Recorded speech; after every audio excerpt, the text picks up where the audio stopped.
presencia de las sedes de frontera aquí tiene sus costos, y ya se ha mencionado la dificultad de que vinieran investigadores acá. Tiene también sus costos ambientales y de salud, entonces, y espero que no tenga también costos académicos, en el sentido que espero que me puedan escuchar bien, porque la subida de las tierras bajas de Leticia siempre cobra en la salud pues dificultades.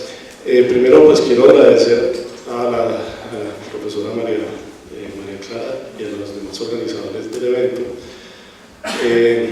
Desde la Amazonia presento un saludo a los queridos profesores y amigos que me he encontrado aquí después de varios años. Básicamente este es el título de la presentación: retos y posibilidades de las ciudades amazónicas, y tiene un subtítulo pues, que tiene que ver con pueblos y poblaciones de la frontera, es decir, los pueblos que están ubicados en las fronteras político-administrativas que fueron originados en la época de los imperios y que después también se crearon a propósito de la formación de las naciones. Básicamente entonces los temas que me gustaría tocar: uno, una reflexión ligera sobre la interpretación del espacio urbano fronterizo amazónico. En segundo lugar, hacer una breve presentación histórica de cómo se han constituido las ciudades en la región amazónica, en particular las ciudades de frontera, o que llamamos ciudades de frontera, pero vamos a explicar un poco porque en general pues, las ciudades amazónicas todas pueden ser consideradas en un sentido amplio como ciudades de frontera. Las líneas generales pues, de este proceso de constitución de los pueblos, de las sociedades ribereñas, sobre todo el proceso de fragmentación del espacio y las sociedades amazónicas y el surgimiento de las ciudades pares, o lo que llamaríamos ciudades pares. Ya voy a explicar un poco en qué consisten, un poco finalmente las condiciones actuales de estos asentamientos en términos de su articulación o mejor desarticulación con el resto del país o del resto de la sociedad nacional, y finalmente las perspectivas que podemos vislumbrar en la coyuntura actual sobre el futuro de estos pequeños asentamientos, pequeños y grandes, porque también tenemos ciudades de tamaño mediano, y en la Amazonia, ustedes saben que existen también ciudades muy grandes, así no sea en la Amazonia colombiana, pero sí en la Amazonia brasilera y peruana. En general, existen dificultades pues, para hacer un acercamiento a lo que son estas ciudades en la región amazónica. Por lo general, pues, en la discusión, o por lo menos lo que hemos podido conocer, yo aclaro que no, mi especialidad de estudio no son las ciudades, pero sin embargo, en el trabajo en fronteras pues, nos hemos topado. Por lo general, pues, los trabajos, las discusiones actuales pues, versan sobre todo sobre las grandes ciudades, las metrópolis, los procesos de transformación que se dan en las grandes ciudades. Estamos hablando pues todo el proceso de globalización, la densificación, se habla por ahí, o se va a hablar también de gentrificación, el impacto, digamos, de los medios de comunicación, de las TIC en las ciudades, etcétera, etcétera. Pero no encontramos reflexiones, o difícilmente encontramos reflexiones sobre lo que son pequeñas ciudades. También pues hay clasificaciones sobre ciudades por tamaño, por población.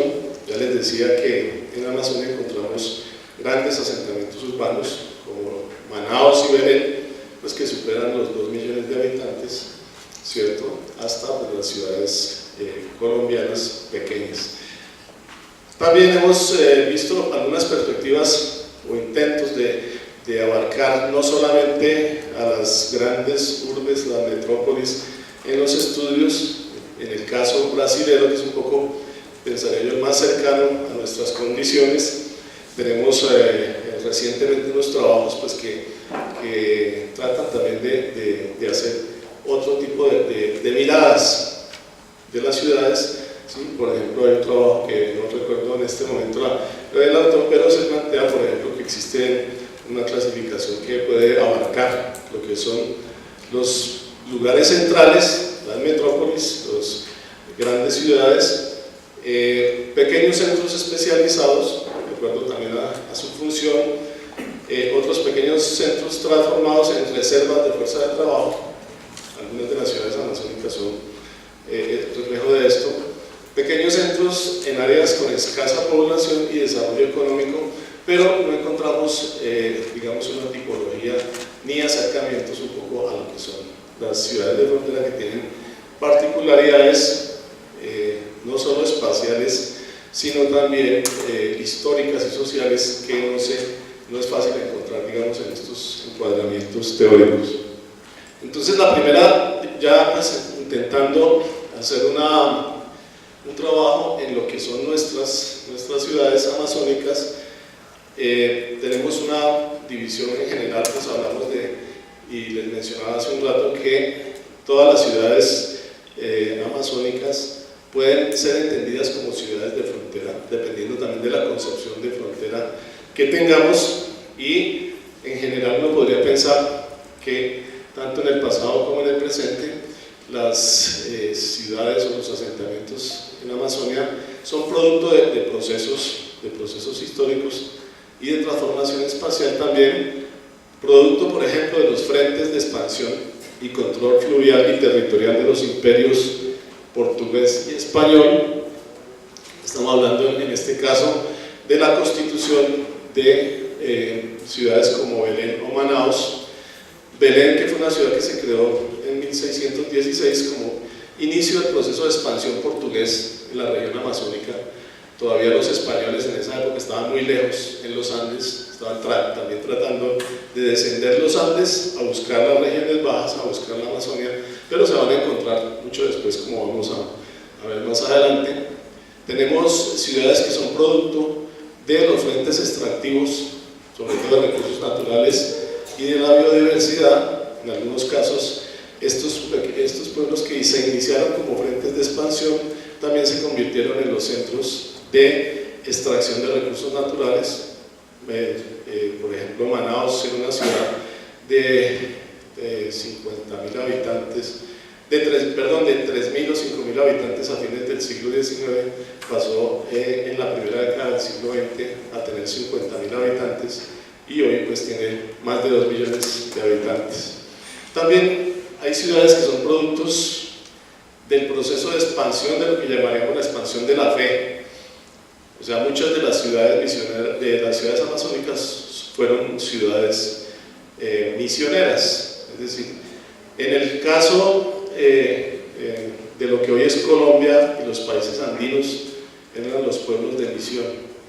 O sea, los misioneros llevaban a las poblaciones indígenas y las concentraban en ciudades, sobre todo en asentamientos que llamaron pues, pueblos de misión o decimentos en el caso portugués, pero realmente fue algo que se presentó en ambos casos. Entonces, simplemente aquí vemos, aquí queda Belén do Pará, Manaos, en la confluencia del río Negro y el río Amazonas, y empiezan estas líneas que vemos aquí, es el proceso de separación y de compartimentación de la frontera de la región amazónica desde la época colonial hasta la actualidad. Entonces, esos primeros asentamientos y esas primeras poblaciones son resultado de esa competencia interimperial, que valga recordar, no solamente era una competencia entre España y Portugal, sino que era una competencia también con las demás potencias de la época. Entonces, por eso pues, no es extraño pues, que hoy veamos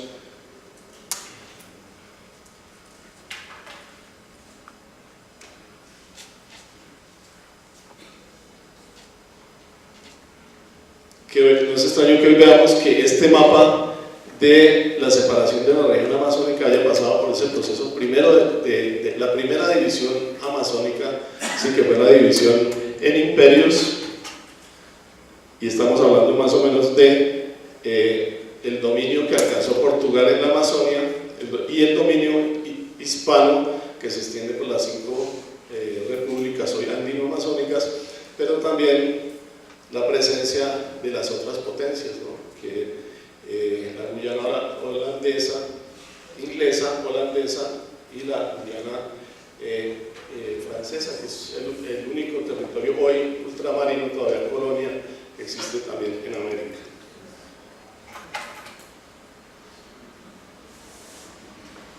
Y en concreto, hoy conocemos algunas ciudades que son producto de ¿qué? Producto de los tratados y las expediciones de límites que existieron tanto durante la época colonial como republicana. Entonces nos referimos básicamente a el Tratado de Madrid y San Ildefonso.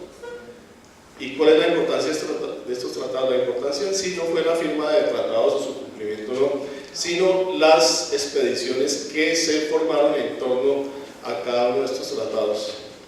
¿Y cuál es la importancia? Porque fueron expediciones que se convirtieron en expediciones de conquista, y cada una de estas expediciones pues lo que fue creando fueron unos frentes de frontera y consolidando unos asentamientos por el lado portugués y por el lado español. Esto es un poco para diferenciar lo que son las ciudades portuguesas de las ciudades españolas.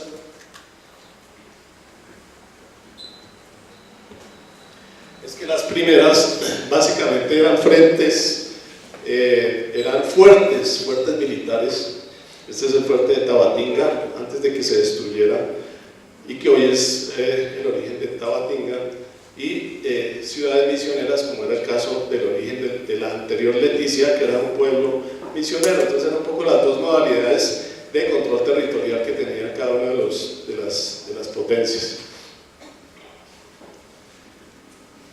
Y en ese sentido, pues, esa primera fragmentación va a dar lugar a una segunda fragmentación del territorio amazónico con el advenimiento de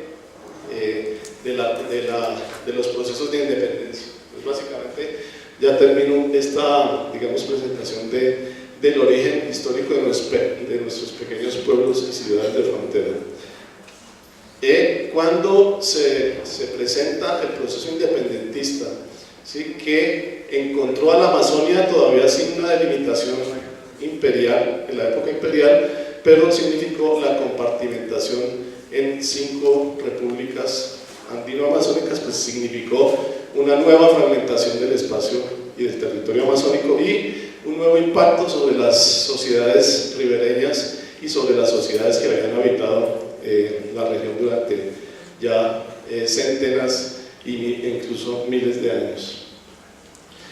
Este es un largo proceso que inició prácticamente desde el comienzo de la independencia, cuando Brasil se convirtió en imperio independiente de Portugal, y nuestras naciones empezaron también ese proceso de definición de límites. ¿Sí? Estamos hablando desde 1820 hasta prácticamente los últimos años del siglo pasado, cuando Perú y Ecuador definieron también sus espacios fronterizos después de tantos siglos, digamos de tantos años de disputas, de conflictos que enfrentaron, por ejemplo, a Colombia con Perú en lo que se llama el conflicto de 1932, hasta llegar a lo que son los asentamientos pares, los actuales asentamientos de Leticia y Tabatinga, que es una conurbación de 2 ciudades, una colombiana y otra brasilera, pues que llegan a tener aproximadamente 100.000 habitantes.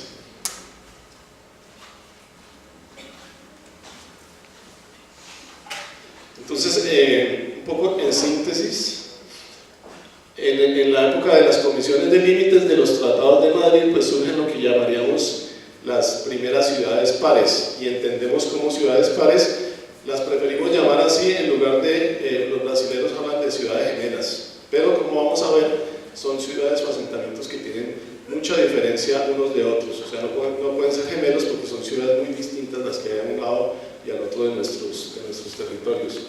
Uno puede pensar que, por ejemplo, San Fernando de Atabapo, que fue la sede de la Comisión de Límites por el lado español en 1750, que se creó una década después, y Barcelos, que era una ciudad indígena que se llamaba Marihuá y que posteriormente llamó Barcelos, eran las primeras ciudades pares. ¿Y ciudades pares por qué? Porque había muchas relaciones entre estas 2 ciudades más que la relación que había entre cada uno de estos y su propia metrópoli, digamos, las ciudades capitales, ¿no? Y algunos de los asentamientos pares surgieron como producto, no tanto del acuerdo de límites o del tratado de límites, sino del proceso de delimitación de las comisiones de límites. La población indígena era utilizada, ¿sí?, como guías de estas expediciones, y finalmente, como había en estos procesos, se crearon pueblos. Entonces esa población indígena era obligada a vivir en esas poblaciones. Ahí surgió un poco Loreto de Ticunas, que era una misión de los jesuitas, y Tabatinga, que era un fuerte militar. Esto antes de la existencia de Leticia.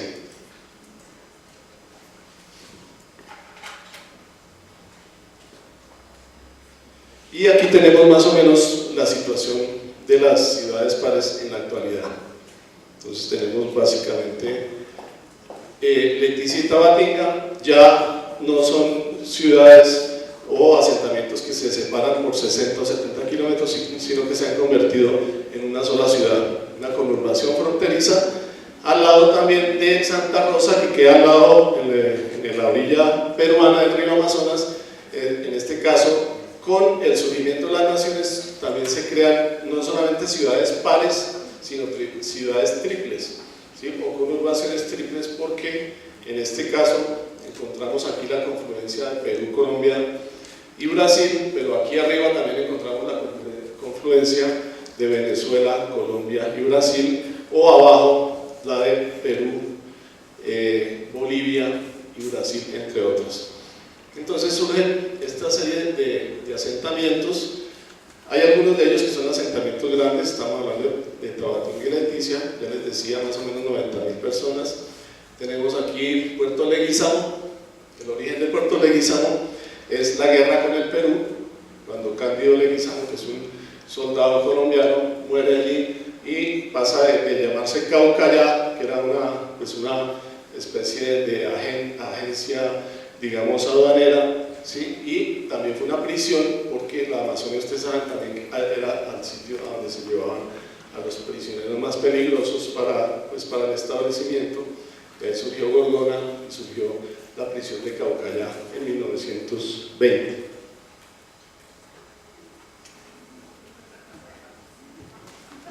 Y encontramos una serie entre estas dos, que pueden ser más o menos ciudades medianas o grandes, pues en nuestra escala, digamos, distinta. Puerto Leguízamo más o menos tiene unos 15.000 habitantes. Un poco más arriba de Puerto Leguízamo encontramos otro par de ciudades, una por el lado colombiano, que es Puerto Asís, y otra por el lado ecuatoriano, que es Lago Agrio.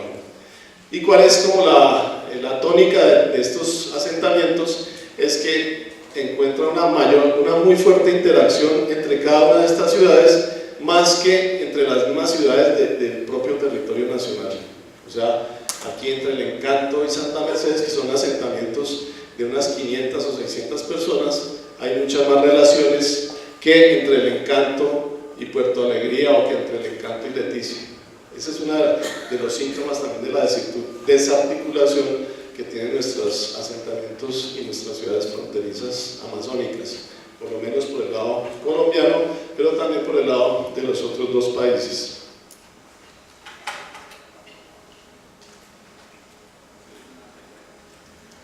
Entonces, un poco la situación actual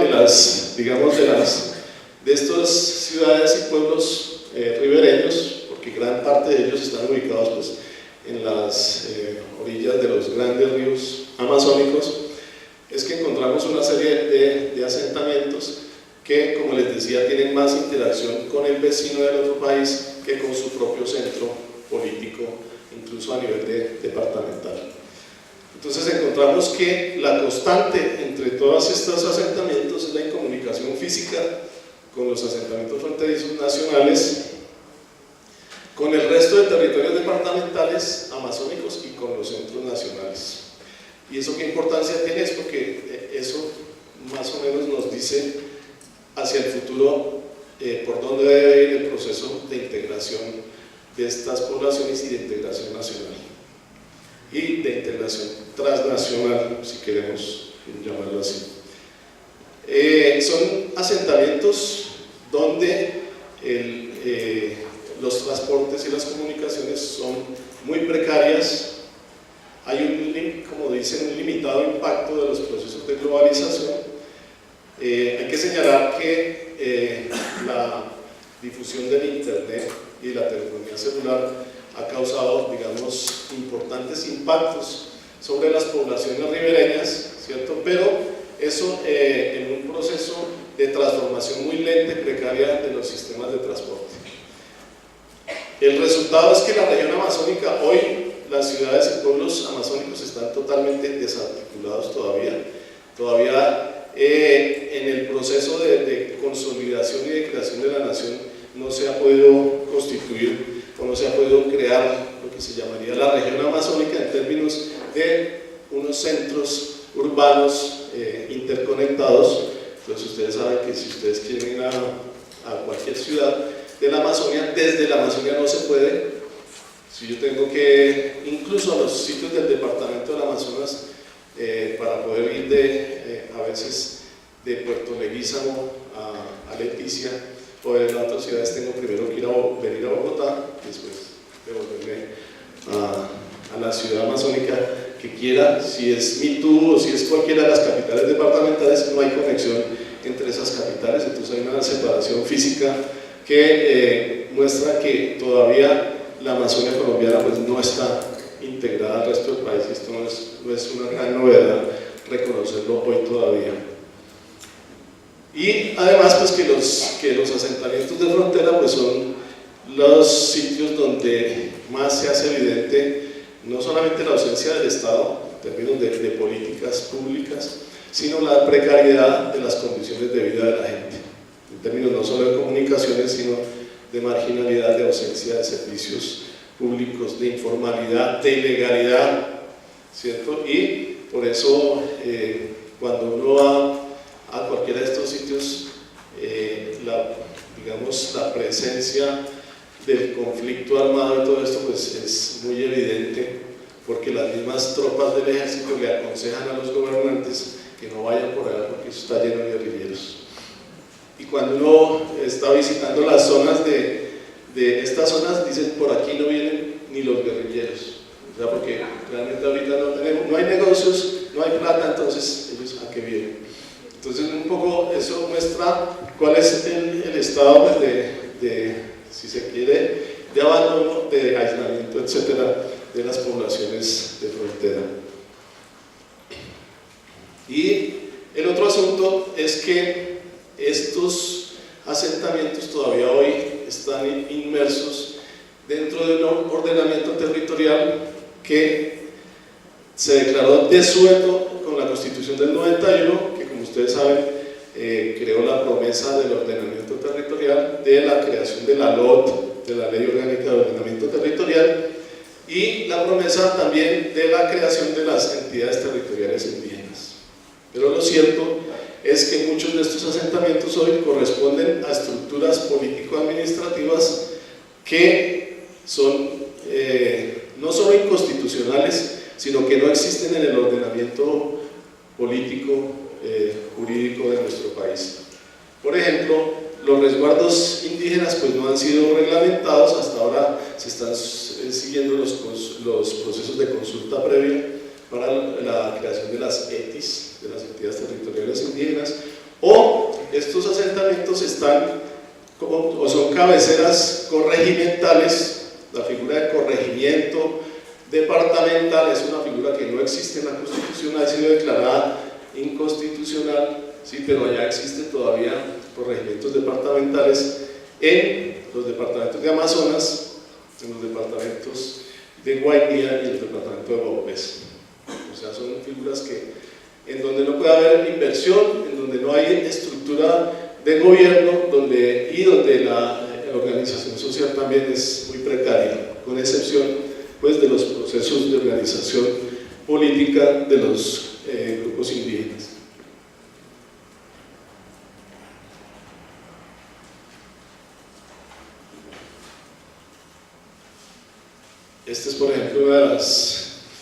de lo que llamaríamos ciudades pares o poblamientos pares o poblados pares, aunque de pares pues no tienen mucho, ¿cierto? Porque vemos aquí pues esto es un pueblito que se llama El Estrecho, en el río Putumayo, pueblito peruano, y aquí tenemos un asentamiento pequeño colombiano de unas 40, 45 casas que se llama Marandúa, que surgió pues también en todo este asunto del tráfico de drogas, etcétera, son sitios de abastecimiento, etcétera, etcétera. Entonces, digamos que ese es un ejemplo, hay otros ejemplos también de ciudades pares. Entonces, finalmente, ¿cuál es la situación? ¿Cuál es la propuesta? ¿Qué es lo que va a pasar? Entonces, uno lo que ve realmente es que después de 5 siglos de fragmentación, hasta apenas hace unas pocas décadas, muy poco, se está empezando a hablar de integración. O sea, lo que significó el proceso de fragmentación de la Amazonia, primero en imperios, después en naciones, hoy se tiene que echar de para atrás y empezar a desandar lo andado. ¿Qué significa? Y eso pues es una discusión teórica muy grande que tiene que ver con esto del fin de las fronteras, del fin de la historia, etcétera, que es una discusión pues que también vale la pena dar a nivel de lo que pasa con los asentamientos urbanos y las ciudades, pero realmente muchas de la existencia de estos pueblos tienen que ver con qué? Con el desarrollo de políticas públicas diferenciadas. Cuando se estableció la frontera, no solamente se estableció una línea, se estableció también una política lingüística, una política de educación, una política, todas estas políticas lo que han hecho es segregar, separar los grupos indígenas que habitaban en territorios que eran pues amazónicos, donde no se conocía pues esto de las fronteras nacionales. Y hoy estamos entonces ante un proceso que va a demorar mucho tiempo, pero que por lo menos se ha iniciado de volver a integrar las fronteras. Pero las políticas actuales pues no tienen muy en cuenta que se tienen que empezar a integrar a estas fronteras en torno a esos asentamientos que ya de hecho se están integrando en la práctica, ¿sí? Por sus relaciones, por las relaciones que tiene la gente, por el comercio, por los eventos culturales y por la vida cotidiana, digamos, que llevan estos pueblos. En ese sentido, pues, el discurso decimonónico de la soberanía, pues también se ha empezado a desmoronar, en el sentido de que uno no puede pensar que todos estos asentamientos y zonas de frontera son producto de cada nación por separado, sino que son producto precisamente de la confrontación, de la comunicación y el desarrollo de las sociedades fronterizas o las sociedades de frontera.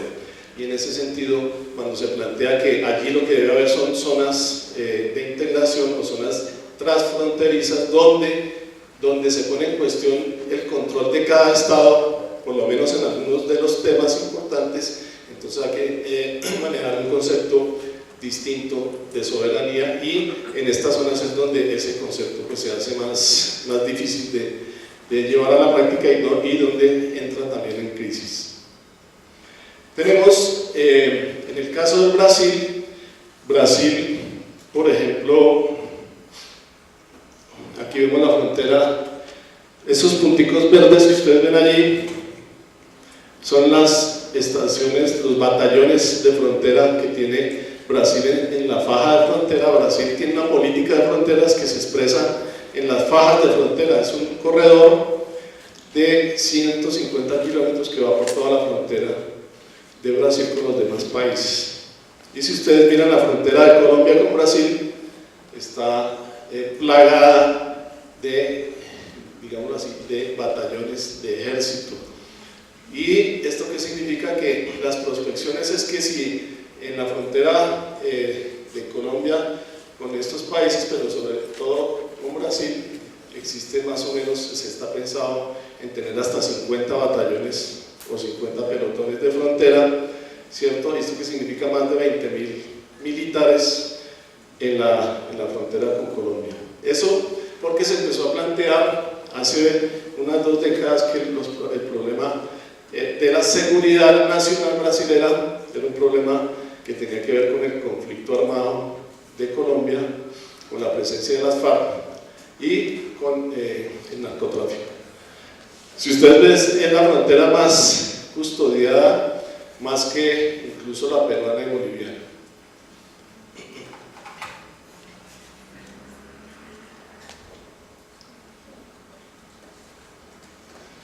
Entonces, esas digamos que son las condiciones. Es que en el Brasil pues hay también una gran discusión de cambiar esa faja de frontera y de empezar a hacer más laxos los controles militares y propender por una mayor integración económica y social en las zonas de frontera, pero eso todavía, como dicen, está por verse.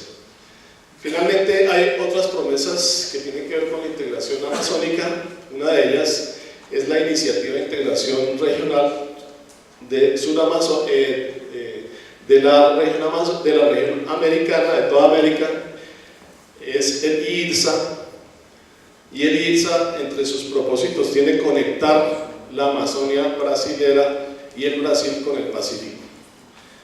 Y esos son grandes proyectos que ya se están desarrollando, proyectos multimodales que tienen que ver con la ampliación de los canales fluviales y con la construcción de carreteras, pero que están pensados para una integración supranacional entre América y el Pacífico o entre los distintos países, pero que no toman en cuenta los pequeños poblados que hay en las fronteras. O sea, está pensado para sacar los recursos de la región amazónica, más no para interconectar a esos pequeños poblados que hemos visto que están, digamos, comunicados por el río, y no está pensado, por tanto, en una verdadera integración fronteriza, sino una integración pues, de largo alcance en términos espaciales.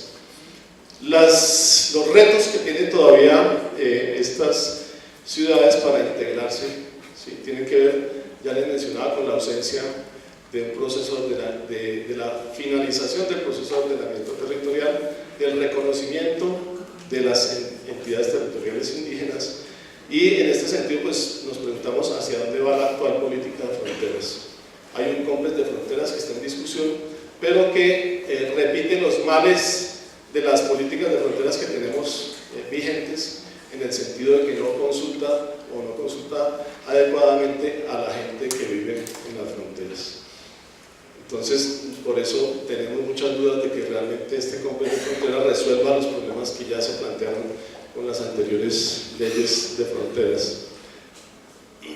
Y en ese sentido, pues lo que planteamos es que tiene que existir pues una verdadera propuesta de integración regional, empezando por la integración física, ¿cierto?, entre las ciudades amazónicas, entre sí, ¿sí?, de transporte fluvial que no existe, ¿cierto?, y integrar realmente los departamentos entre sí y la región amazónica con el resto de la nación. Todavía estamos en mora de que eso se deje. Y finalmente, pues ya se mencionó un poco, estamos ante la incertidumbre de los resultados de las conversaciones de paz. Seguramente, si eso llega a buen término, ¿cierto?, eso tendrá un significado y tendrá consecuencias también para los pueblos de la frontera, en este caso los pueblos de la frontera amazónica, porque ya les mencioné que podrán llegar las políticas y podría pensarse en que esa situación en que ya los gobernantes no van porque hay guerrilla, etcétera, pues pasarán o quedarán en el pasado, pero también reevaluará la actitud, por ejemplo, de Brasil con respecto a Colombia, en términos de que uno de los puntales de la política brasilera de tener tantos militares en la frontera, pues se vendrán también al piso si eventualmente se llegan a acuerdos de paz. Un poco como la reflexión de qué pasará con el actual proceso de paz.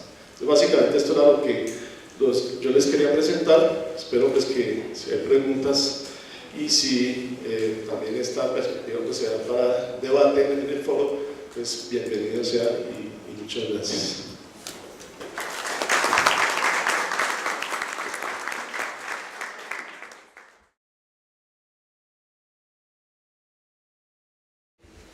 El plan de ordenamiento territorial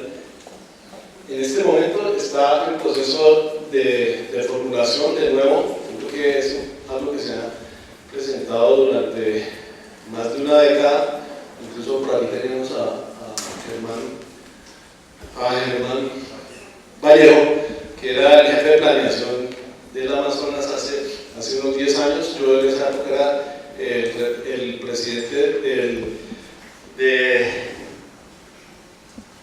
la Comisión de Ordenamiento Territorial del departamento, pues en representación de la universidad, y se ha postergado muchas veces. Digamos que en este momento, si bien se está formulando de nuevo, se está iniciando esa formulación, no hay ni los recursos económicos ni la voluntad política para que eso tenga buen fin. Entonces, no es prioridad, y es lo que entendemos también, no es prioridad del señor gobernador del Amazonas finalizar o tener una propuesta de ordenamiento territorial del departamento.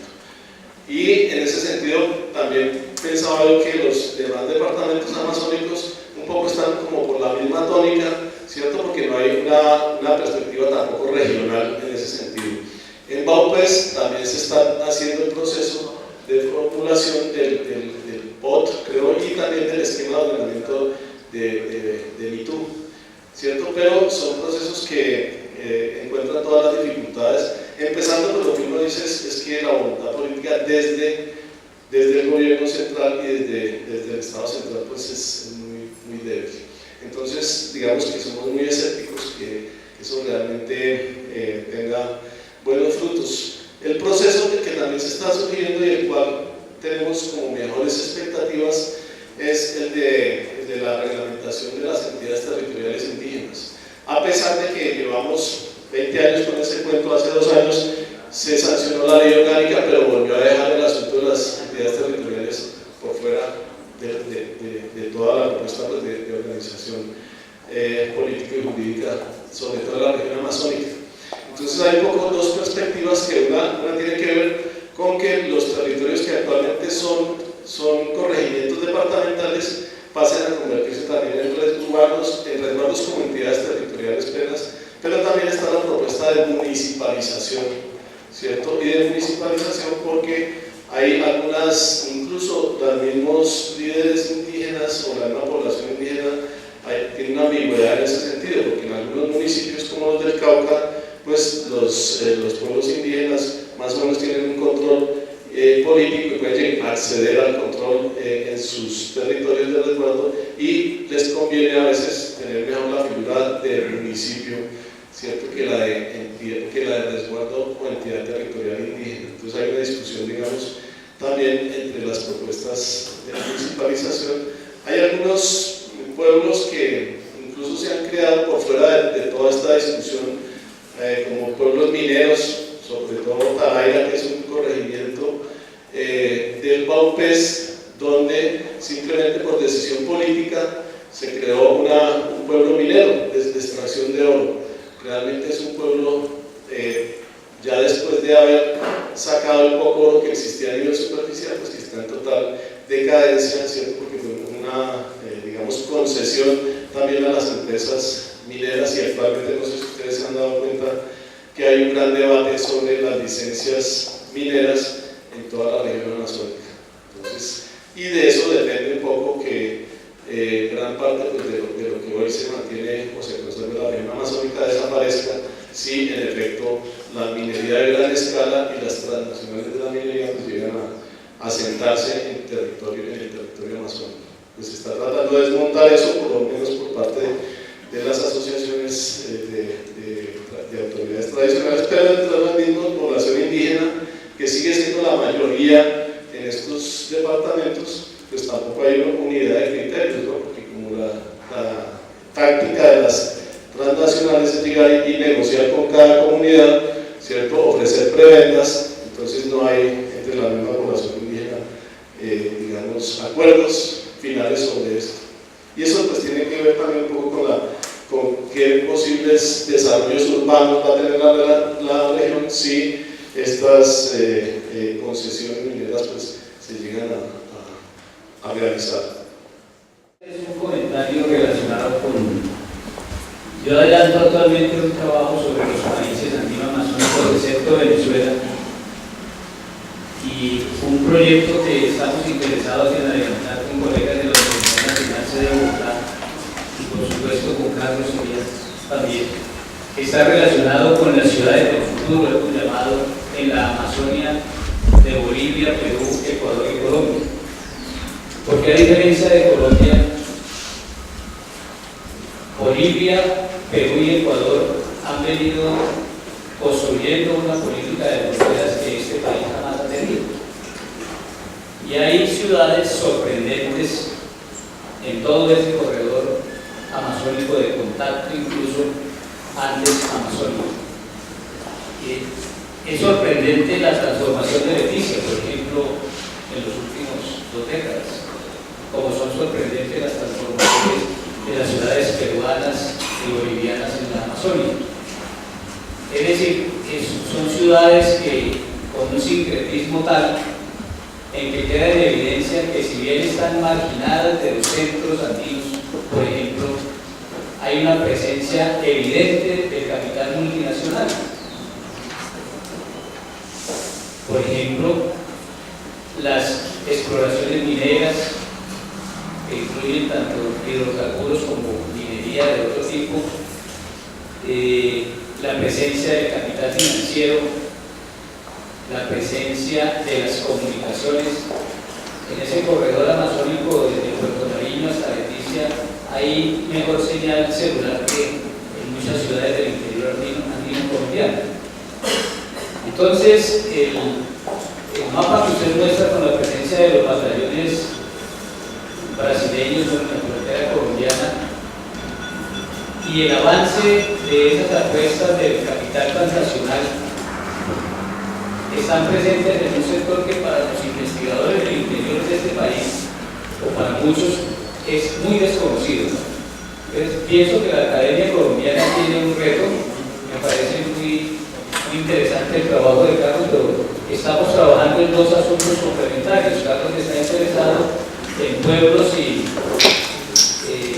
pequeños, digamos, pero nosotros estamos interesados en ciudades cuya población en algunos casos ya pasa de 100.000 habitantes y que va a ser la nueva realidad, digamos, de ese corredor de América Latina. IRSA, yo no lo veo tanto como un desencanto, pero usted mismo lo expresó al final. La propuesta IRSA para Sudamérica funciona igual que funcionan los tubos aquellos transparentes que hay en las cajas de las grandes superficies. Unos donde las cajeras o cajeros colocan de tiempo en tiempo la plata que recogen y algo las succiona y las manda al centro de comando que Tomás de la Cueva u otros mandan a los bancos. Y así funciona IRSA. Así que usted mismo aclara que están tan integrados con los circuitos globales de la acumulación del capital, pero tan desvinculados de las dinámicas nacionales. Pero eso hace parte de la lógica transnacional que luego esta tarde veremos funciona también en las ciudades. Gracias. Sí, un comentario pequeño. Realmente la transformación urbana, por ejemplo, de Leticia y jalando un poco también Tabatina, que es la ciudad vecina, que ya se fusionaron desde hace unos 20 años, se volvieron una sola ciudad, es el turismo, ¿sí? Entonces hoy, por lo menos lo que hasta hace unos 10 años era una presencia de más o menos 3.000–4.000 turistas al año, hoy está recibiendo Leticia 40.000 turistas al año. ¿Y eso qué significa? Pues realmente una explosión en términos urbanos de la infraestructura hotelera, ¿sí? Y también de que la gente de Leticia empiece a incorporar sus negocios y todo su trabajo pues en función un poco del turismo, pero esto también al margen de lo que el mismo Estado y los mismos gobiernos municipales y departamentales han hecho, porque ustedes van y ven la infraestructura de Leticia sigue siendo la misma de hace tantos años, no hay alcantarillado, el alcantarillado está destruido, la red urbana, la red vial también tiene muchísimos problemas, además de lo de de servicios públicos. Y lo otro es que lo que usted menciona un poco, Leticia no es de esas ciudades donde el internet y todo eso es bueno y permita mejores condiciones que en otro lado. En Leticia la situación del internet es gravísima, ¿sí? A pesar de que ha habido muchas y hay promesas, según el nuevo contrato que firmó el gobierno para la G4, no sé, de que estas ciudades, incluso los corregimientos de la región amazónica, también tengan una conectividad aceptable, pero eso para nosotros sigue siendo toda una promesa del gobierno, ¿cierto? Entonces, esa es un poco la situación. Muy buenos días para todos. Me complace mucho tener la oportunidad de saludarlos. Formamos parte de un equipo de trabajo que en el departamento del Cauca, especialmente en la SAT territorial Cauca, pues estamos muy interesados en este tipo de temáticas.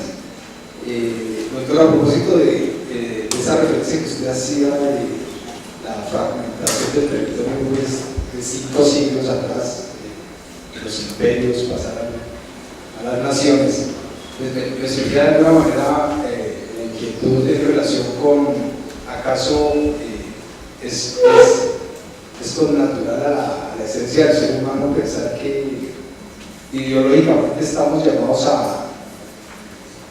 a vivir invisibilizados unos de los otros? O sea, quizás habría como una racionalidad que no permite en términos de estructura visibilizar todo lo que es un territorio. Y desde ese orden de ideas, el reto grande desde las poblaciones locales es quizás las apuestas que en términos de lo que está trabajando usted y el profesor que acaba de hacer referencia a ciudades mayores de 100.000 habitantes, pues nos propone seguirnos contando.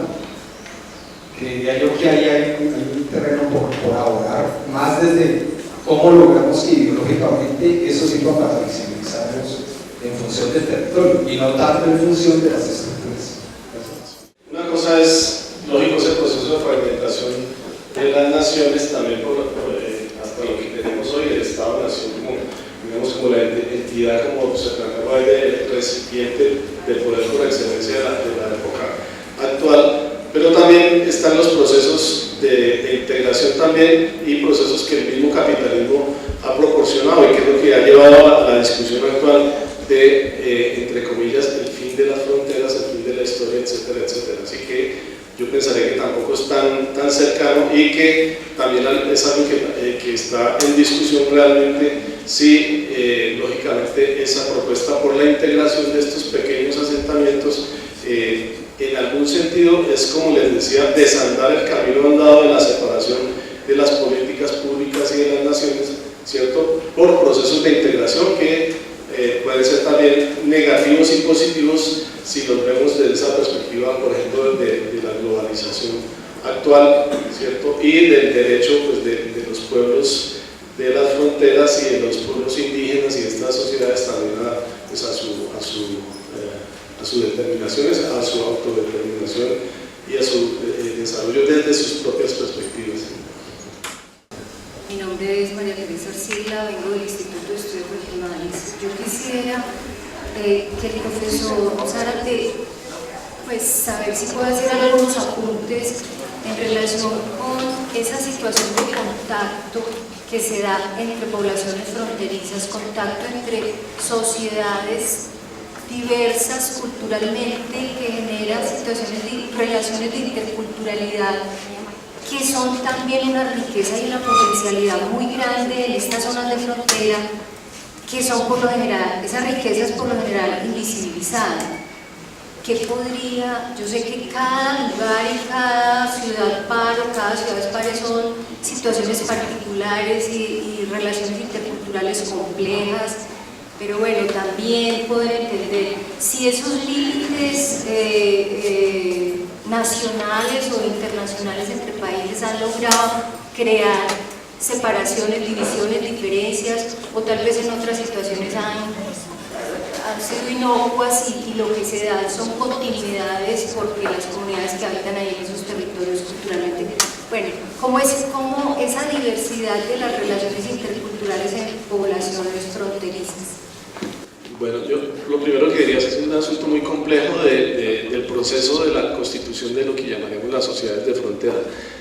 Les pongo un solo ejemplo, las políticas lingüísticas. ¿Sí?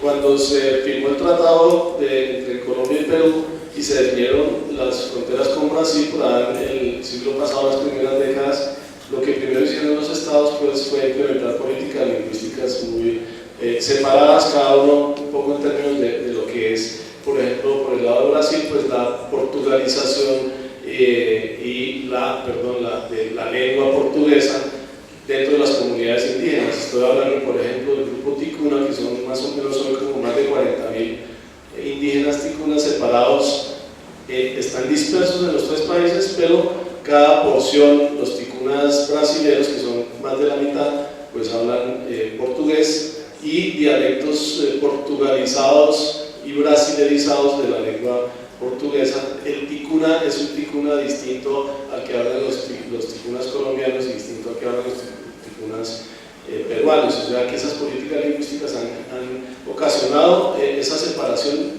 también lingüística, y parte de las propuestas actuales, digamos, de un grupo transnacional tiene que ver con la recuperación de la lengua ticuna como lengua de todos estos pueblos que se han dividido por las diferentes políticas de los países. Es un ejemplo, pero la situación no es compleja en muchos de los otros aspectos.